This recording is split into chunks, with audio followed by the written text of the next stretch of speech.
Let's talk about experiments. We'll briefly cover what goes into making an experiment more conceptually, but mainly focus on the stages that you and I care the most about as engineers. I'll share some tips on how to plan your code, and then give a little example of my recent work. But first of all, why should I know? My name is Kate, and I'm an Android engineer and have been for the past 7 years. I work on the growth team at Monza Business right now. And experimentation, or growth hacking, is pretty much the point of a growth team. We have run approximately 2 experiments a month over the past half, so I picked up a few things on orchestrating them. It is a different frame of thinking that you need to apply when doing things like that. And that frame is what I'm hoping you will take away from this talk today. So let's start by talking what an experiment is. Here's a helpful diagram to see the full life cycle, but at its basics, it's just an opportunity to throw some ideas out there to see what sticks. An experiment is not a kill switch or a feature flag, because it is designed for learning. It may seem like just a minor difference at first, but once you start thinking about how to structure your code for experimentation rather than production, you really see the direction change. So lifecycle looks like this above. You start on top with hypothesis, then we do implementation, we roll it out, analyze, make a decision, and then we productionize. As engineers, you and I fully own these 2 stages, so I'll talk about them the most. Implementation stage is all about planning ahead and moving fast. And productionizing is obviously about making your code production ready, or indeed cleaning up swiftly. Before that, let's quickly cover the foundation of it all, which is hypothesis building. And don't panic, you probably wouldn't build hypothesis on your own. You would involve your product and data teams into this. Now, hypothesis is really the main difference between an experiment and a feature flag, because it defines what you want to learn from your experiment, while a feature flag doesn't learn anything. Its purpose is to avoid breaking things. You could think of feature flags as do no harm experiments. Now, since hypothesis replaces the product goal and with a learning outcome, just like with product goals, there are some guidelines of what makes a good one. So for example, it should contain a variable that you can measure, such as the percentage of your users that choose your paid product, perhaps, versus the free option. It should also clarify what your desired outcome is, perhaps increasing paid product adoption. And it needs to be a statement rather than an open-ended question. Make it something that you can prove. A good example of a hypothesis would be adding description to the paid benefits in sign-up increases paid uptake by 10%. And a bad example would be, let's release a new paid benefits page and see what happens. Now, let's talk about hypothesis-driven development as a concept now. This is where we really start to change our thinking from product-based to experiment-based. The big difference here is that we're not looking to build the most valuable product or the most scalable implementation or anything like that. We don't actually necessarily want to deliver any value for the customer at all. I know, controversial. Instead, we just want to get a signal. We want to learn something. As an extreme example, you might want to build a fake door in your app. A button that says open a second account, but once clicked, just tells the user they can register their interest for once that feature becomes available. Super frustrating for the customer. I do not advocate for that, but it will give you a clear signal that your user wants a second account. And that is one of the most fundamental things that I want you to take away from this talk today, that when you're experimenting, signal is everything. Now, if you want to experiment on as many ideas as possible, move in small steps. Prove that your feature is needed before you build it out. I think there is a bit of a misconception that you need to have a fully fledged feature to experiment on it. But you won't move fast if you try to build the most lovable product from the get-go. It is long and it is expensive. Just make the smallest possible code change and get some signal. Only once your experiment succeeds and your data tells you that the feature is valuable, then you build out the full feature. That is what productionizing actually means. So don't waste effort, time, and money. Now, one great learning from my team that we got from experimenting at pace is that it can be tempting to line up the next steps for after the experiment completes, expecting it to show a specific result. But if the changes in behavior were so predictable, we wouldn't need to experiment on them, right? A lot of experiments will fail. So resist the urge to build your roadmap based on them. That will disrupt your plans. Now, going ahead in this talk, I will reference a simple 2-variant experiment with just test and control, just so we're on the same page. So how do you actually build experimental changes into your existing code base without ruining it? And that's my main point. Do not build to last. And here I really want to emphasize that writing code for experiment is very different from writing your regular production code. You need to know when to break the rules. So always remember that you're quite likely to remove this code. That could be because the experiment just didn't show any results, and you're rolling it back, which, by the way, most of them do. Or maybe there's just a bug in your test variant. So don't make it difficult for your future self to revisit those changes. Avoid complicated refactoring at this stage, because that makes your change more risky and increases the time it takes. At this stage, we just want to move fast. Keep your changes bite-sized. That allows you to stay focused on the clear signal without introducing the undue complexity to your code base. Make them small, but also make them safe. Writing more lines of simple, understandable code will always be better here than writing fewer lines of clever and complex code. Your colleagues and your future self will both thank you. Don't try to create a masterpiece at this stage. They can be complex, and it is okay not to be proud of the code that you write here. It is designed to be short-lived. The initial change exists to learn something and break nothing, which is my next point. Do not touch the control variant while the experiment is live. That is just good hygiene. It will help you move fast without breaking things. It is going to be 100 times easier to just roll back the test variant, regroup, breathe, and try again next week than it is to panic fix your broken control flow. Plus, any change to control really spoils your experiment, and ideally, you should then ignore the result. Experiments will always create tech debt. There's no avoiding that, but you can make your life easier by keeping it simple. This is good tech debt that lets you move faster, so don't hate it, but put it in your backlog early. So when you do want to create that masterpiece later, you already have a list of tasks to get there. Whenever you take a shortcut, add yourself an improvement ticket for future. Did you perhaps copy a view model or an entire module to introduce a new flow? Add a ticket to remove a duplicate code as soon as you duplicate it. That is when you have the most context in your head on why and how you made the change. So use that context to plan ahead. It is also important to be clear with yourself and your team on how production-ready your change is. It really helps to keep both possible outcomes in your head at this stage, or multiple outcomes. Document the decision paths and the actions for each one of them to get those flows to production ready. Do it early so that everyone's expectations are set. Now let's zoom on Android specifics at last, or at least mobile specifics. So how do you implement an experiment on Android? Step one is don't do it. And I'm only half joking. If your tooling allows it, make your experiments backend driven as much as you can. What I mean by backend driven is that backend knows which variant your user belongs to, and client does not. Client just shows what backend tells it.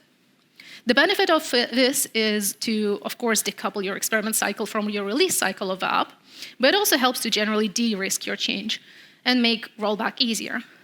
And we like low risk. The simplest version of it is to build out both or all of your variants in the app, release them all to prod, and have backends serve a deep link to one or the other based on which variant the backend knows to be selected. The app then doesn't care what variant we're in. The app simply just handles deep links. Now, a more advanced version of that applies if your company already has any sort of backend-driven UI setup. So experiments is where it can really, really shine. Now, don't build it just for experiments, but if you can, use your backend controlled component library to serve a pick and mix of user journeys. This keeps your experiments completely independent from release cycles and flexible. And with a mature framework, you can even run experiments without involving a mobile engineer at all.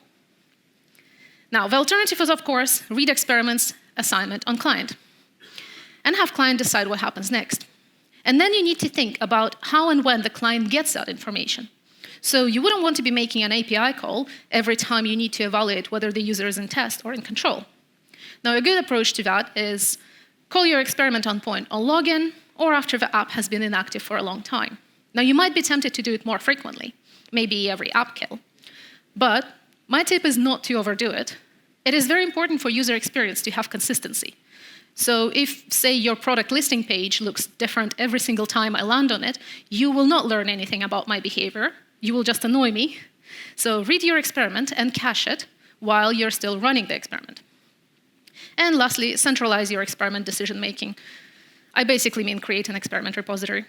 You can then rely on it for some default behaviors. For example, always returning control. If any calls fail or anything else goes wrong. And that will save you from keeping track of which variant you're in via variables or anything like that. You just inject your experiment repository when you need to, check the experiment assignment, and remove that dependency as soon as your experiment is complete. That will keep your code clean. So we're done implementing. We rolled out our experiment. We can now leave it running for a few weeks, and so we do. We start a new project. We write another proposal document, we go on holiday, we forget all about it, we switch context. And then finally the experiment matures. We analyze, make a decision, and now we get to productionizing. Great news, now is the time for quality. After you've proven your feature is needed, now is time to build it to last. Now, it is crucial that this step gets a lot of your attention as an engineer. This isn't just a cleaning up stage, and it is important that your team knows that. Move slowly here. Do not break things. This is the other super important thing I'd like you to take away from this today. Productionizing at the end, where you make sure the quality of your code base does not suffer from the pace of your experimentation. Now make it a masterpiece. Make it robust. Refactor what you were tempted to refactor before. Make your code solid, reduce repetition, remove the experimentation flags everywhere, or the dependencies on them. And if you introduce weird complexity like 15 if statements or nested experiment flags, please delete them now. The experiment is not complete until you've done this step. Now, earlier I told you to grade the production readiness of your change. This is your secret weapon now. Since you have already documented what needs doing a few weeks ago when you have all the context, that documentation will now make the priority call for you. It is always tempting to move on to the next exciting thing once the experiment results come in. But as an engineer, you should spend more time productionizing your experiment than building it out in the first place. Otherwise, your code base will degrade over time. Now pay back the tech debt that you generated. Again, experiments always mean tech debt. That is fine. That is what you need to do to move faster. But now you have to pay it back. And I find this framing of paying it back to be especially helpful when communicating about the importance of this step of productionizing to the rest of your team or stakeholders. If you added your cleanup tickets to your project or Epic when you were making the original change, it will simply prevent you from closing that project or Epic until they're addressed. So you won't be able to avoid prioritizing it, right? Plus, you already have planned out all the work that is actually needed to get them production ready, so you just need to follow your roadmap that you left yourself. And at last, bring your successful variant into your main flow. This is the control flow now. Update your end-to-end tests, and don't be tempted to do this before the decision has been made. My tip with end-to-end tests specifically is it helps to create a mechanism to make sure all your end-to-end tests are excluded from any experiments, and they're always in control. Story time. Monzo business customers can add their card to Google Wallet in the app after they completed sign-up. If you navigate to view their card, which is the screenshot on your right, we thought it might be useful to push that step to the end of sign-up as part of onboarding. And this is the hypothesis we used, so showing the user that they can start spending immediately on account open without them thinking that they need to wait for a card will make the user more likely to take key actions in the first 7 days. By key actions here, we mean things like opening a pot, adding money to account, or activating a physical card. Clearly, we already have the code for adding things to Google Pay. With minor tweaks and refactoring, we can use it in sign-up. But I decided to approach it slightly differently. Rather than extending the existing functionality, I duplicated most of the existing code to a new class with minor changes. That meant creating a new view and a view model that called a different sign-up point and have its own sign-up-specific data model. So yeah, technically achievable with a refactor, but duplicating was, I would say, the quickest and safest change I could make to get some signal. Well, while the experiment was live, the team that works on regular Google Pay flow on your left reached out to me and mentioned they were refactoring and making some changes to it. They kindly offered to include my copied flow to the refactoring efforts as well, as it looked suspiciously similar. I love it when people offer to do my work for me, but unfortunately this would have been too risky, as the experiment was still running, and the changes could have side effects.